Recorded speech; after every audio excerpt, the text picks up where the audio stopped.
October 18 ಹಿಡಿದು December 5 ಸ್ವರ್ಣಪಾದದಲ್ಲಿ ಸಂಚಾರ. ಕೆಟ್ಟ ಮಾತು ಆಡುವುದಿಲ್ಲ, ನಿಮ್ಮ ಮೇಲೆ ಕೈ ಮಾಡುವುದಿಲ್ಲ, ಮಾತೊಂದು ಆಡೋದಿಲ್ಲ ಅಷ್ಟೆ. ಸುಮ್ಮನಿದ್ದು ಬಿಡ್ತಾರೆ. ಆತ ತಟಸ್ಥನಾಗಿ ಬಿಡ್ತಾನೆ. ಗುರು ಬಹಳ ಶುಭಗ್ರಹ ಆಗಿರೋದ್ರಿಂದ ಆಸ್ತಿ ಲಾಭ ಆಗುವ ಯೋಗಗಳು. ಮತ್ತು ದಿಢೀರನೆ ಎಲ್ಲಿಂದಲೋ ನಿಮಗೆ ಒಂದು ಹಣ ನಿಮಗೆ ಒದಗಿ ಬರ್ತಕ್ಕಂಥದ್ದು, ವಿಂಡ್ ಫಾಲ್ ಅಂತ ಹೇಳ್ತೀವಲ್ಲ, ಲಾಟ್ರಿ ಬರಬಹುದು. ಹೆಚ್ಚಿನ ಹಣ ವ್ಯಯಿಸ್ತಾರೆ ಮಕ್ಕಳು.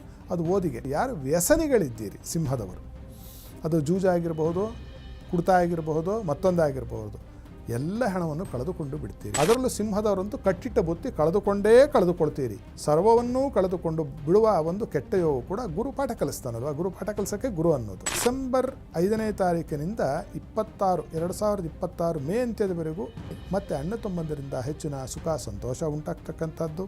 ಎನಿ ಕೈಂಡ್ ಆಫ್ ರಿಸರ್ಚ್, ಪರಿಶೀಲನೆ ಏನು ಮಾಡ್ತಾ ಇದ್ದೀರಿ, ಅಂತಹ ಉದ್ಯೋಗಸ್ಥರಿಗೆ 100% ಫಲ ಬರತಕ್ಕಂಥದ್ದು. ನಿಮ್ಮ ಮಕ್ಕಳ ಕೆಲಸ ಕಾರ್ಯದಲ್ಲಿ ಅತ್ಯಂತ ತೊಂದರೆಯಾಗಿ ಹೋಗುತ್ತೆ. ನರಸಿಂಹಸ್ವಾಮಿ ಆರಾಧನೆಯನ್ನು ಮಾಡಬೇಕು.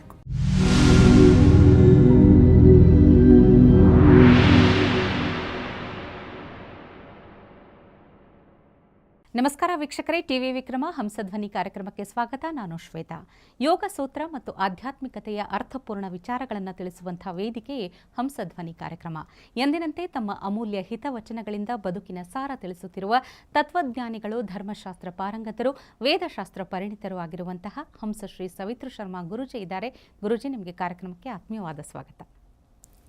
ಅಪಾರ ಕರುಣಾ ಸಿಂಧುಂ ಸಚ್ಚಿದಾನಂದದಾಯಕಂ ನಮಾಮಿತಂ ಸದಾ ಭಕ್ತ್ಯ ಬಾಲಕೇಶ್ವರ ಭಾರತೀಂ ಶ್ರೀಮಜ್ಜಗದ್ಗುರು ಶ್ರೀ ಶ್ರೀ ಶ್ರೀ ಸಚ್ಚಿದಾನಂದ ಬಾಲಕೇಶ್ವರ ಭಾರತೀ ಮಹಾಸ್ವಾಮಿನೇ ನಮಃ. ಜೈ ಗುರುದೇವ ದತ್ತ. ವೀಕ್ಷಕರೆಲ್ಲರಿಗೂ ಶುಭೋದಯ, ಸನ್ಮಂಗಳವಾಗಲಿ. ವೀಕ್ಷಕರೇ, ಗುರು ಗೋಚಾರ ಫಲದ ಈ ಸರಣಿ ಸಂಚಿಕೆಯಲ್ಲಿ ಇವತ್ತು ನಾವು ಸಿಂಹ ರಾಶಿಯ ಬಗ್ಗೆ ತಿಳಿದುಕೊಳ್ಳೋಣ. ಸಿಂಹ ರಾಶಿಯಲ್ಲಿ ಹುಟ್ಟಿದವರು ಯಾವ ರೀತಿ ಸಕಲ ರೀತಿಯಲ್ಲಿ ಸಿದ್ಧರಾಗಿರಬೇಕು ಅಂತ ಹೇಳ್ತೀರಿ ಗುರುಜಿ? ಅಕ್ಟೋಬರ್ 18 ಕರ್ಕಾಟಕ ರಾಶಿಯನ್ನು ಪ್ರವೇಶ ಮಾಡ್ತಾನೆ ಗುರುಗ್ರಹವು. ಆ ಅಕ್ಟೋಬರ್ 18 ಹಿಡಿದು ಡಿಸೆಂಬರ್ 5 ಫಲವನ್ನು ಮೊದಲು ಹೇಳೋಣ. ಸ್ವರ್ಣಪಾದದಲ್ಲಿ ಸಂಚಾರ. ಆ ಸ್ವರ್ಣಪಾದ ಅಂದ ತಕ್ಷಣ ನೀವೇನು ಮಾಡ್ಬೋದು ಅಂತಂದರೆ ಸ್ವಲ್ಪ ಆರಾಮಾಗಿಬಿಡ್ಬೋದು. ದೊಡ್ಡದಾಗಿ ನಮಗೇನು ತೊಂದರೆ ಮಾಡಲಿಕ್ಕಿಲ್ಲ ಗುರುವು ಅಂತಕ್ಕಂಥದ್ದು. ಅದು ಹೇಗೆ ಅಂದರೆ, ಉತ್ತಮರೊಂದಿಗೆ ಜಗಳ ಆಡಿದಾಗೆ. ಕೆಟ್ಟದ್ದು ಅಂದರೆ ಅವ್ರು ಏನು ಮಾಡ್ಯಾರು ಜಾಸ್ತಿ ಅಂತಂದರೆ, ಕೆಟ್ಟ ಮಾತು ಆಡುವುದಿಲ್ಲ, ನಿಮ್ಮ ಮೇಲೆ ಕೈ ಮಾಡುವುದಿಲ್ಲ, ಮಾತೊಂದು ಆಡೋದಿಲ್ಲ ಅಷ್ಟೆ. ಸುಮ್ಮನಿದ್ದು ಬಿಡ್ತಾರೆ. ಆತ ತಟಸ್ಥನಾಗಿ ಬಿಡ್ತಾನೆ. ಗುರು ಬಹಳ ಶುಭಗ್ರಹ ಆಗಿರೋದ್ರಿಂದ ಸ್ವರ್ಣಪಾದ ಇನ್ನೂ ಶ್ರೇಷ್ಠ. ಹಾಗೆ ಹೇಳ್ತಾ ಇವರಿಗೆ, ಸಿಂಹದವರಿಗೆ ಆಸ್ತಿ ಲಾಭ ಆಗುವ ಯೋಗಗಳು. ಕೂಡಿಟ್ಟ ಹಣ 2 3 ಅದು ನಾವು ಹೇಳ್ತೀವಲ್ಲ, FD ಇಟ್ಟಿದ್ವಿ, ನಮಗೆ RD ಕಟ್ಟಿದ್ವಿ, ಮೆಚ್ಯೂರಿಟಿ ಬಂತು, ದುಡ್ಡು ತೊಗೊಂಡ್ವಿ ಅಂತ. ಆ ಥರದ ಒಂದು ಹಣ ನಿಮಗೆ ಬರ್ತಕ್ಕಂಥದ್ದು. ಮತ್ತು ದಿಢೀರನೆ ಎಲ್ಲಿಂದಲೋ ನಿಮಗೆ ಒಂದು ಹಣ ನಿಮಗೆ ಒದಗಿ ಬರ್ತಕ್ಕಂಥದ್ದು, ವಿಂಡ್ ಫಾಲ್ ಅಂತ ಹೇಳ್ತೀವಲ್ಲ, ಲಾಟ್ರಿ ಬರಬಹುದು ತೊಗೊಂಡಿದ್ದರೆ. ಆ ಥರದ ಒಂದು ಅನುಕೂಲಗಳು ಆಗ್ತಕ್ಕಂಥದ್ದು. ಬೇರೆ ಕಡೆಯೂ ಹಣ ಬರ್ತಕ್ಕಂಥದ್ದು ನಮಗೆ ಕಾಣುತ್ತೆ, ಆದರೆ ಅದನ್ನು ನಾವು ಅನುಮೋದನೆ ಮಾಡೋದಿಲ್ಲ. ಈ ಥರ ಮಾಡಿ ನಿಮ್ಗೆ ಹಣ ಬರುತ್ತೆ ಅಂತ ಹೇಳೋದು ತಪ್ಪಾಗುತ್ತೆ. ಅದು ಅಶಾಸ್ತ್ರೀಯ ಮತ್ತು ಅನೀತಿ. ಅದು ಆ ಅನೀತಿ ಮಾರ್ಗದಿಂದ ಹಣ ಬರೋದು ಹೇಳಬಾರ್ದು ನಾವು. ಆ ಥರ ಬರೋ ಒಂದು ಯೋಗಗಳು ಸಿಂಹದವರಿಗೆ ಉಂಟು. ಆಸ್ತಿ ಲಾಭ ಹೆಚ್ಚು, ಆರೋಗ್ಯದ ಲಾಭ ಆಗುತ್ತೆ, ಆಯುಷ್ಯ ಲಾಭ ಆಗುತ್ತೆ, ಕುಟುಂಬದ ಲಾಭ ಆಗುತ್ತೆ. ಎಲ್ಲವೂ ಕೂಡ ಶುಭಕರವಾಗಿ ಇರತಕ್ಕಂಥದ್ದು ನಮಗೆ ಕಂಡು ಬರ್ತಾ ಇದ್ದಾಗ್ಯೂ ಕೂಡ ಇಲ್ಲಿ 1-2 ಅಪಶ್ರುತಿಗಳಿದೆ. ಅದೇನು ಅಂತಂದರೆ, ನಿಮ್ಮ ಮಕ್ಕಳಿಂದ ನೀವು ಹೆಚ್ಚಿನ ಹಣವನ್ನು ಖರ್ಚು ಮಾಡಬೇಕಾಗಿ ಬರುತ್ತೆ. ಯಾರು? ಸಿಂಹದವರು. ಹೆಚ್ಚಿನ ಹಣ ವ್ಯಯಿಸ್ತಾರೆ ಮಕ್ಕಳು. ಅದು ಓದಿಗೆ ಅಂದರೆ ಶುಭಕರ. ಯಾಕಂದರೆ ಸ್ವರ್ಣಪಾದ ಆಗಿರೋದ್ರಿಂದ ಅವ್ರ ಓದಿಗೆ, ಮದುವೆಗೋ, ಇನ್ನೇನಕ್ಕೋ, ಮುಂಜಿಗೋ ನೀವು ಹಣವನ್ನು ನೀವು ಸಂದಾಯ ಮಾಡ್ತೀರಿ ಅಂತಕ್ಕಂಥ ಅರ್ಥವನ್ನು ನಾವು ತೆಗೆದುಕೊಳ್ಳಬೇಕಾಗತ್ತೆ. ಇದರೊಟ್ಟಿಗೆ ಇದರ ಒಂದು ಕೆಟ್ಟ ಮಜಲು ಇನ್ನೊಂದು ಮುಖ ಇದೆ. ಅದೇನು ಅಂತಂದರೆ, ಯಾರು ವ್ಯಸನಿಗಳಿದ್ದೀರಿ ಸಿಂಹದವರು, ಅದು ಜೂಜಾಗಿರಬಹುದು, ಕುಡ್ತಾ ಆಗಿರಬಹುದು, ಮತ್ತೊಂದಾಗಿರಬಹುದು, ಎಲ್ಲ ಹಣವನ್ನು ಕಳೆದುಕೊಂಡು ಬಿಡ್ತೀರಿ. ಆದ್ದರಿಂದ ಈಗಲೇ ಎಲ್ಲರೂ ಕಳ್ಕೊತೀರಿ. ಅದರಲ್ಲೂ ಸಿಂಹದವರಂತೂ ಕಟ್ಟಿಟ್ಟ ಬುತ್ತಿ ಕಳೆದುಕೊಳ್ತೀರಿ. ಆದ್ದರಿಂದ ಈಗಲೇ ಅದಷ್ಟನ್ನು ನಿಲ್ಲಿಸಿ ನೀವು ಆತ್ಮಸ್ಥರಾಗ್ತಕ್ಕಂಥದ್ದು ಬಹಳ ಒಳ್ಳೆಯದು. ಇಲ್ಲದೇ ಇದ್ದರೆ ಇದು ಮರ್ಮಾಘಾತ, ದೊಡ್ಡದಾಗಿರ್ತಕ್ಕಂತಹ ಪೆಟ್ಟನ್ನು ಕೊಟ್ಟು ಸರ್ವವನ್ನೂ ಕಳೆದುಕೊಂಡು ಬಿಡುವ ಒಂದು ಕೆಟ್ಟ ಯೋಗ ಕೂಡ ಗುರು ಪಾಠ ಕಲಿಸ್ತಾನಲ್ವ. ಗುರು ಪಾಠ ಕಲಿಸೋಕ್ಕೆ ಗುರು ಅನ್ನೋದು. ಆದ್ದರಿಂದ ಹಣ ವ್ಯಯ ಮಾಡಿಕೊಂಡು ಎಲ್ಲ ಹಾಳು ಮಾಡಿಕೊಂಡು ಪಾಠ ಕಲಿಯೋದು ಬೇಡ. ಈಗಲೇ ಎಚ್ಚೆತ್ತುಕೊಂಡು ಮೈಯನ್ನು ಹತ್ತಿರ ಇಟ್ಟುಕೊಂಡ್ರೆ ನೀವು ಇದರಿಂದ ಬಚಾವಾಗಬಹುದು. ಇನ್ನು ಡಿಸೆಂಬರ್ 5 2026 ಮೇ ಅಂತ್ಯದವರೆಗೂ ಸಿಂಹದವರಿಗೆ ಏನು ಫಲ ಅಂದರೆ, ಇಲ್ಲೂ ಕೂಡ ಸ್ವರ್ಣಪಾದದಲ್ಲೇ ಗುರುವಿನ ಸಂಚಾರ. ಇಲ್ಲಿ ಇನ್ನೂ ಉತ್ತಮವಾಗಿರ್ತಕ್ಕಂತಹ ಒಂದು ಫಲಗಳನ್ನು ನಾವು ನಿರೀಕ್ಷಿಸಬಹುದು. ಅದೇನು ಅಂತ ನಾವು ನೋಡಿದಾಗ, ಇಲ್ಲಿ ಮತ್ತೆ ಅಣ್ಣ ತಮ್ಮಂದರಿಂದ ಹೆಚ್ಚಿನ ಸುಖ ಸಂತೋಷ ಉಂಟಾಗ್ತಕ್ಕಂಥದ್ದು. ನಿಮ್ಮ ಹೆಂಡತಿಗೆ ಅಥವಾ ನಿಮ್ಮ ಗಂಡನಿಗೆ ಹೆಚ್ಚಿನ ಹಣ ಬರ್ತಕ್ಕಂಥದ್ದು.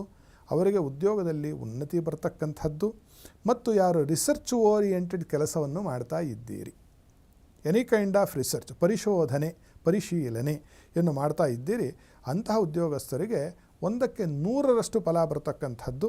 ನೀವು ಎಲ್ಲ ಕಣ್ಣಿಗೆ ಬಿದ್ದು ದೊಡ್ಡ ಒಂದು ಐಶ್ವರ್ಯವನ್ನು, ಜೊತೆಗೆ ಮರ್ಯಾದೆಯನ್ನು ಮತ್ತು ಪಾರಿತೋಷಿಕವನ್ನು, ಕೀರ್ತಿ ಪತಾಕೆಯನ್ನು ಮೆರಿತಕ್ಕಂತಹ ಒಂದು ಸದ್ಯೋಗಗಳು ಇಲ್ಲಿ ಕಂಡುಬರುತ್ತೆ.